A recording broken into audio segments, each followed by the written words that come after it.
আমরা কিন্তু প্রজেক্টের অনেকাংশই করে ফেলেছি, সুন্দর দেখা যাচ্ছে এখন আগের থেকে অনেকটা। এখন আমরা যেটা করব যে আমরা পরের সেকশনগুলো একটু হাত দিব। তো এজন্য আমরা একটু আমাদের যে ওয়্যারফ্রেমটা করেছিলাম সেটা একটু দেখে আসব, যে এখানে আমরা আসলে কিভাবে এটাকে প্রেজেন্ট করতে চাচ্ছি। তো এটা হচ্ছে আমরা সাইড বার হিসেবে একটা এরিয়া রাখবো, এবং এই রাইট সাইডে আর একটা এরিয়া রাখছি যেখানে বেশ কিছু কন্টেন্ট থাকবে। তো আমরা আপাতত এখানে কন্টেন্ট হিসেবে কিন্তু কিছু এরকম হেডিং এবং প্যারাগ্রাফ দিয়ে রেখেছি, এবং এখানে আমরা লেফট সাইডে কিছু বিষয় রাখতে চেয়েছি। সেটা হচ্ছে আমরা একটা সাইড বারে যে মেনু থাকা দরকার এরকম একটা মেনু রাখবো। তো এক্ষেত্রে আমরা একইভাবে একটু মার্কআপটা দেখে নিব, তারপরে কাজটা শুরু করব। তো এখানে আমরা কন্টেন্ট এরিয়া পাচ্ছি এবং এটা হচ্ছে আমাদের সাইড বার। তো টোটাল বিষয়গুলো কোথায় আছে? এই কন্টেন্টের মধ্যে। এজন্য আমরা এই কন্টেন্ট এরিয়ার যে পোস্টগুলো বা যে টেক্সটগুলো রেখেছি সেইটাকে একভাবে ডিজাইন করব। আমরা যেটা আগেই বলেছিলাম যে আমরা একটা ক্লাসে সিএসএস অ্যাপ্লাই করলে কিভাবে চারটা ক্লাসে আসলে কাজ করে এইটা বুঝবো। তো তার আগে আমরা এখন এই যে দুইটা পার্ট এখানে দেখতে পাচ্ছি, কন্টেন্ট এবং এদিকে হচ্ছে সাইড বার, যেটাকে আমরা অ্যাসাইড নামে একটা ট্যাগের মধ্যে রেখেছি। তো এক্ষেত্রে আমরা এটার সিএসএসটা একটু লিখে নিব। তো এক্ষেত্রে আমি এটাকে আবার জুম করে নিচ্ছি যাতে কোডগুলো দেখতে একটু বড় লাগে। তো ঠিক আছে, আমরা এখানে সাইড বার পাচ্ছি। তো সাইড বারের এই ক্লাসটাকে আমরা একটু ফিক্সড একটা উইডথ দিয়ে দিব। তো আমরা উইডথ কত দিতে পারি, যেহেতু আমরা 980 পিক্সেলের একটা কন্টেন্ট লেআউট নিয়েছি। তো এখানে আমি এটারে 300 পিক্সেল দিয়ে দেখি কি অবস্থা হয়। তো এখানে সাইড বার 300 পিক্সেল বেশ বড়ই লাগছে আমার কাছে। আমার মনে হয় যে এটাকে 250 দিলে আরো ভালো লাগবে। তো এটাকে 250 পিক্সেল বা এরকম 250 পিক্সেল আকারে রেখে আমি কপি এবং এটাকে এখানে এসে সেভ করে দিচ্ছি। তো এখানে আমরা একটা কাজ করি যে আমরা HTML এর বা CSS এর কাজ করার সময় কিন্তু কমেন্টের একটা বিষয় জেনে এসেছি, যেটা এখন আমরা অ্যাপ্লাই করা আস্তে আস্তে শুরু করব। এটা আমরা না করলে আসলে অভ্যাসে পরিণত হবে না। তো এখানে আমি এভাবে লিখে এটার মধ্যে আমরা কিছু টপিকস লিখে রাখবো, তাহলে আমরা আসলে বুঝতে পারবো যে এখানে কিসের CSS লেখা হচ্ছে। তো এখানে আমরা লিখছি এই যে এরিয়াটা, এই এরিয়াটা আমরা বলতে পারি যে সাইড বার প্লাস কন্টেন্ট। তাহলে আমাদের কোডটা যদি কাউকে দিয়ে দেই তাহলে সে কিন্তু বুঝতে পারবে যে এখানে আসলে কোন CSS শুরু হয়েছে। ঠিক একইভাবে আমরা এই যে হিরোর আগে তারপরে মেনুর আগে প্রত্যেকটার আগেই কিন্তু এরকম কমেন্ট করে রাখবো। তো আমি আপাতত আপনাদের দেখিয়ে দিলাম যে কিভাবে এটা কমেন্ট করে রাখতে পারেন, আপনারা নিজে নিজে এটা করে ফেলবেন। তো এখন বাকি অংশে আমরা একটু কাজ করি। এখানে রাইট সাইডে বাকি কত অংশ রয়েছে আমরা একটু ক্যালকুলেট করে নেই, এবং আমরা তারপরে মার্জিন প্যাডিং যেভাবে বক্স মডেল অনুসারে ফিক্স করতে হয় সেগুলোতে হাত দিব। তো আমরা এখানে 980 পিক্সেল থেকে নিয়ে নিয়েছি হচ্ছে 250 পিক্সেল। এখন আমার বাকি আছে হচ্ছে 730 পিক্সেল। তো এটা আমি এখন হচ্ছে একটু উইডথ দিয়ে দেই কন্টেন্ট এরিয়ার। কন্টেন্ট এরিয়ায় 730 পিক্সেলই রাখি, পরে যে কমাবো আমরা। ওকে, এটা পাশাপাশি এখন আসেনি কারণ আমরা এখানে কিন্তু কোনো ফ্লোটিং ভ্যালু ব্যবহার করিনি। যাই হোক, তো আমি এটারে ফ্লোট লেফট এভাবে দিচ্ছি। আবার একইভাবে কিন্তু এই সাইড বার এটারও আমি ফ্লোট লেফট করে দিব।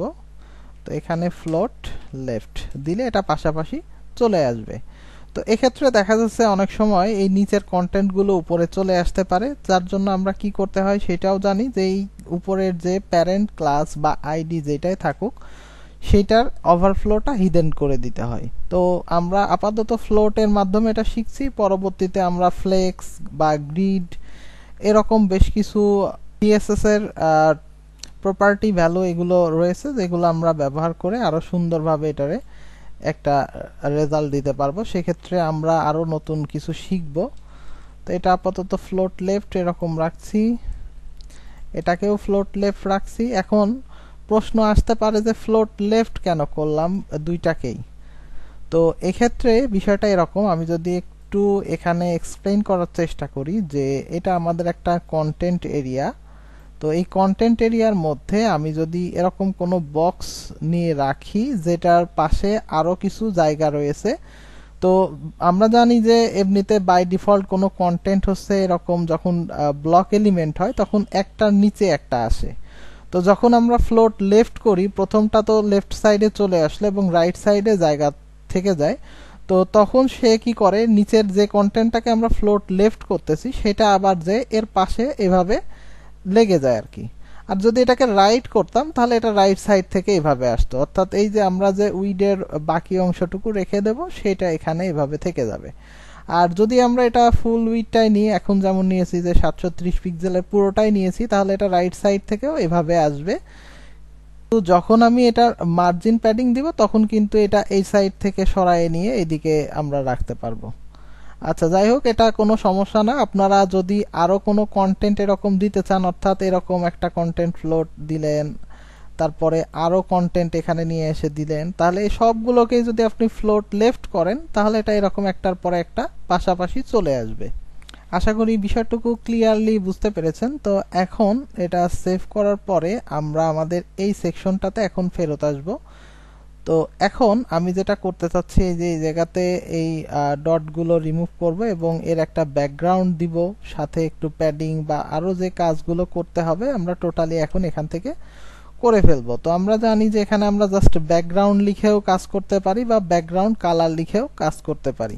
তো এক্ষেত্রে আমি কালার কোড ইউজ করছি ব্যাকগ্রাউন্ডের পরে, এবং লেখাগুলো দেখতে পাচ্ছেন যে এই দুই সাইড দিয়ে একেবারে লেগে আছে। তো আমরা এটা চাইলে এটা পরবর্তীতে এতেও প্যাডিং দিতে পারি। এখন আপাতত এটাকে এরকমই রাখি, না হলে এখানেও প্যাডিং দিয়ে দিতে পারতাম। আর এই দুইটার মধ্যে একটা স্পেস হবে, অর্থাৎ দুইটা জায়গার মধ্যে একটা ফাঁকা থাকা উচিত। তো এই ক্ষেত্রে আমি একটু উইডটা কমাই, 220 পিক্সেল রাখছি। আর রাইট সাইডে এটাতে 730 দিয়ে রাখছিলাম, ওইটার 20 পিক্সেল মার্জিন অর্থাৎ লেফটে দিয়ে দিব।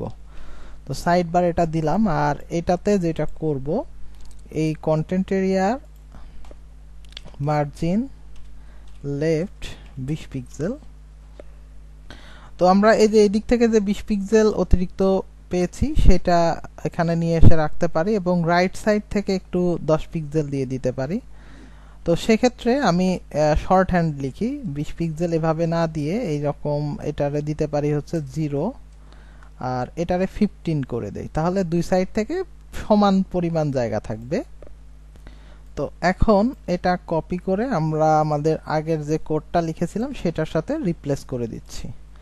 তো আমি চাচ্ছি যে উপরের এই যে সেকশনের সাথে এটা লেগে আছে, এটা এরকম লেগে না থেকে একটু নিচে থেকে শুরু হবে। এজন্য আমি এটার প্যারেন্ট ক্লাস যেটা, এই যে সেকশন বা আইডি যেটা নিয়েছি, সেকশনের মধ্যে আইডি নেওয়া হয়েছে হচ্ছে কন্টেন্ট। তো এই কন্টেন্টের আমি মার্জিন দিয়ে দিচ্ছি উপরে নিচে হচ্ছে 20 পিক্সেল, আর ডাইনে বামে হচ্ছে 0, তাতে উপর থেকে এটা একটু নেমে আসবে। তো আপনি চাইলে এটা আরেকটু বৃদ্ধি করেও দিতে পারেন 30 পিক্সেল মতো করে। তো এটা কপি করলাম এবং এখানে এসে সবার শুরুতেই দিয়ে দিই, যেহেতু এটা কন্টেন্ট সবার প্যারেন্ট, তার নিচের গুলো নিচে, তাই বলে এটা নিচে দিলে তো কাজ করবে না। এখন এরকম না, আমরা জাস্ট একটু মানে সিরিয়ালটা ঠিক রাখলাম। তো এখন সাইড বারে আমাদের কিছু কাজ রয়েছে। সাইড বারে আমরা যেটা করব, সাইড বারের মধ্যে যে সাইড মেনুটা রয়েছে, এই সাইড মেনুটার ডিজাইন সম্পন্ন করব। তো এখন আমি এটাকে সিলেক্ট করা অবস্থায় এখানে প্লাসে ক্লিক করতেছি, তারপরে এখান থেকে ইউএল সিলেক্ট করলাম, তারপরে এটা লিখব হচ্ছে মার্জিন 0, প্যাডিংও 0, লিস্ট স্টাইল নান। তো এখানে বাই ডিফল্ট কিন্তু আমরা মার্জিন প্যাডিং 0 করেছিলাম। তো আমরা এখানে দুই লাইনার না লিখি, তাতে আমাদের কিছু স্পেস সেভিংস হবে। এক্ষেত্রে এটা এখানে দিয়ে দিলাম। তারপরের কাজ হচ্ছে আমাদের ইউএল এল আই, অর্থাৎ ইউএল এর মধ্যে যে এল আইটা থাকবে সেই এলআই এর কাজ করতে হবে। তো এলআই এর মধ্যে আবার এ আছে, কিন্তু এরকম ভাবে আমরা প্রত্যেকটা সেগমেন্টে কিন্তু আলাদা আলাদা ভাবে সিলেক্টর নিতে পারি, যেটা আমরা একটু মধ্যেই দেখেছি। তো আমরা এলআই এর ডিজাইন করার আগে এখানে এর কালারটা পরিবর্তন করে নেই। এই জন্য আমি জাস্ট এটাকে একটু ডুপ্লিকেট করে নিয়ে এখানে এ লিখে দিচ্ছি, সরি এ। তো এর হচ্ছে কালারটা আমরা এখন পরিবর্তন করব, কারণ এখানে কালারটা বাই ডিফল্ট যা পাচ্ছে তা বোঝার কায়দা নেই। তো এখান থেকে চেঞ্জ করে দিলাম, এখন সাদা কালারটা মোটামুটি ভালো লাগছে। তো এখন আমরা জানি যে এটার নিচে বাই ডিফল্ট একটা আন্ডারলাইন চলে আসে, যে আন্ডারলাইনটাকে আমরা রিমুভ করে দিতে পারি খুব ইজিলি। তার জন্য আমরা এখানে দিতে হবে টেক্সট ডেকোরেশন নান, সরি এখানে নান। আবার কখনো যদি আমাদের এরকম কোনো কিছুর নিচে এরকম আন্ডারলাইন নিয়ে আসতে হয়, তাহলে কিন্তু আমরা টেক্সট ডেকোরেশন এখানে আন্ডারলাইনও করে দিতে পারি এরকম। তো এখন আমাদের কোনো এই দরকার নেই, আন্ডারলাইন দরকার নেই, এই জন্য এটাকে নান রাখছি। এরপরে যেটা করব যে আমরা এটার একটা প্যাডিং দিব, যাতে এটা একটু স্পেস তৈরি করে। তো প্যাডিং উপরে নিচে 5 পিক্সেল দিলাম, আর লেফট রাইটে 10 পিক্সেল দিলাম। এটার একটু ফন্ট সাইজ দিয়ে দেই, ফন্ট সাইজ হচ্ছে 16 পিক্সেল, আচ্ছা 18 পিক্সেল। সেই সাথে এটা লাইন হাইটটা বাড়ায় 36 পিক্সেল পরিমাণ করে দেই, তাহলে এটা একটু দেখতে ভালো লাগবে। তো এখন আমরা এটা কপি করব, কপি রুল, আর এখানে এসে আচ্ছা এটা আমরা রিপ্লেস করব, জাস্ট এখানে দিলাম। আর এই জায়গাতে আমরা একটা কাজ করি যে বর্ডার বটম, অর্থাৎ প্রত্যেক এলআই এর নিচে একটা বর্ডার আসবে 1 পিক্সেল পরিমাণ, এবং সেটার ধরন হবে হচ্ছে ড্যাশ, এবং কালারটা হবে সাদা। তারপর এটাকে সেভ করে দিয়ে আমরা এখানে এসে দেখব যে কি সুন্দর লাগে এটা এখন। তো এক্ষেত্রে দেখতে পাচ্ছেন সবার শেষেও কিন্তু একটা বর্ডার রয়েছে, যার কারণে এটা দেখতে কি রকম মনে হচ্ছে যে এটা সমান না। তো আমরা এইগুলো রিমুভ করা শিখবো, যেমন এখানে আমরা একটা এক্সট্রা এরকম বর্ডার দিয়ে রেখেছি লাস্টে, যেটা আমরা রিমুভ করতে পারি। এখানে একটু লাস্টে যেটা রয়েছে এটাকে রিমুভ করতে পারি। তো এইগুলো কিভাবে সিলেক্ট করতে হয় সেগুলো সম্পর্কে আমরা পরবর্তীতে তখন আলোচনা করব, তখন আরো ভালোভাবে বুঝতে পারবো।